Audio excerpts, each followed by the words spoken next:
నమస్కారం అండి, నా పేరు డాక్టర్ సువర్చల, జీవా ఫర్టిలిటీ సెంటర్స్ లో సైంటిఫిక్ డైరెక్టర్ ని. సెక్షువల్లీ ట్రాన్స్మిటెడ్ డిజీజెస్, కొన్ని సీరియస్ డిజీజెస్, వీటి వల్ల రిప్రొడక్టివ్ ఫంక్షన్ తగ్గడము, ప్రెగ్నెన్సీ ఛాన్సెస్ తగ్గడం అనేది ఖచ్చితంగా అవ్వచ్చు. లాంగ్ టర్మ్ ఎఫెక్ట్స్ కింద వస్తాయి ఈ ఎఫెక్ట్స్. సో ఈ జబ్బులు ఏంటి, వీటి వల్ల మహిళల్లో పురుషుల్లో ఎలాగా ప్రెగ్నెన్సీ ఛాన్సెస్ తగ్గుతాయి అనేది కనుక్కుందాం. ఈ జబ్బులు అంటే sexually transmitted infections, chlamydia, gonorrhoea, syphilis అని మీరు వినుంటారు. ఇలాంటివి అన్నమాట. ఇవి ఎక్కువ మంది సెక్షువల్ పార్ట్నర్స్ ఉన్నప్పుడు లేదా ఒక పార్ట్నర్ కి ఇన్ఫెక్షన్ ఉంటే మీకు వచ్చే ఛాన్సెస్ చాలా ఎక్కువ ఉంటాయి. So sexually transmitted diseases long term గా మనం వదిలేసాం అనుకోండి, ట్రీట్ అవ్వకుండా, అలాంటప్పుడు రీప్రొడక్టివ్ ఆర్గన్స్ మీద అంటే ఆడోళ్లలో అండాశయాలు, గర్భసంచి, ట్యూబ్స్ వాటి మీద ఎఫెక్ట్ ఉంటుంది. పురుషుల్లో కూడా దాని ఎఫెక్ట్ తప్పకుండా ఉంటుంది. మహిళల్లో ఎలా అంటే ట్యూబ్స్ బ్లాక్ అవ్వడం ఒక పెద్ద సమస్య. ఈ ఇన్ఫెక్షన్ ఉన్నప్పుడు ట్యూబ్స్ బ్లాక్ అవ్వడము లేదా స్కారింగ్ అవ్వడము, అక్కడ వాతావరణం మారిపోవడం అనేది జరుగుతుంది. ట్యూబ్స్ లోపలే ఫలదీకరణం అవుతుంది. అండం విడుదలైన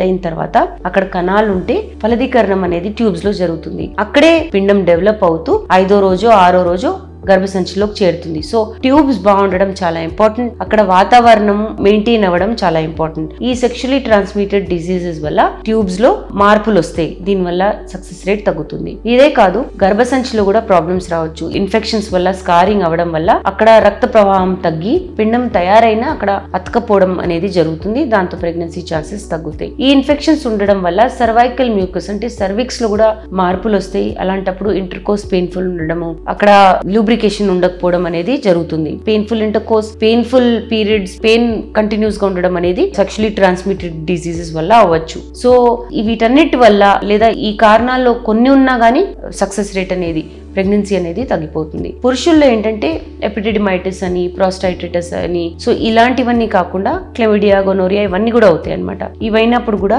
స్పర్మ్ ప్రొడక్షన్ తగ్గిపోవడము, కణాలు ఉన్నా వాటి మొటిలిటీలో మార్పులు రావడం అనేది జరుగుతుంది ఈ జబ్బుల వల్ల. దీనివల్ల అఫ్ కోర్స్ డెఫినెట్ గా ఇంటర్ కోర్స్ చేసేటప్పుడు నొప్పి ఉండడము, లిబిడో తక్కువ ఉండడము, ఇవన్నిటి వల్ల కూడా సక్సెస్ రేట్ తగ్గుతుంది. సో ప్రెగ్నెన్సీ ఛాన్సెస్ బాగుండాలంటే దీని డయాగ్నోసిస్ ముందే అవ్వాలి. ఈ జబ్బులు ఉన్నాయా లేదా అనేది సూచనలు బట్టి టెస్ట్ చేయించుకుని యాంటీబయోటిక్స్ ట్రీట్మెంట్ స్టార్ట్ చేస్తే లాంగ్ టర్మ్ ట్రీట్మెంట్ ఇస్తారు. ఈ ట్రీట్మెంట్ ఇస్తే ఈ ప్రాబ్లం అనేది రివర్సల్ అవ్వచ్చు. కొన్ని లాంగ్ టర్మ్ డ్యామేజెస్ ఉంటాయి. ట్యూబ్స్ బ్లాక్ అవ్వడం ఏంటి, స్కారింగ్ అవ్వడం ఏంటి, ఇవన్నీ లాంగ్ టర్మ్ ఎఫెక్ట్స్ కూడా ఉంటాయి వీటి వల్ల. బట్ యాంటీబయోటిక్స్ ఇస్తే దీని ఎఫెక్ట్ అనేది తగ్గి కొంచెం ఫర్టిలిటీ ఇంప్రూవ్ అయ్యే ఛాన్సెస్ ఉంటాయి. దీని గురించి ఇంకా వివరాల కోసం తప్పకుండా జీవా ఫర్టిలిటీ సెంటర్స్ విజిట్ చేయండి.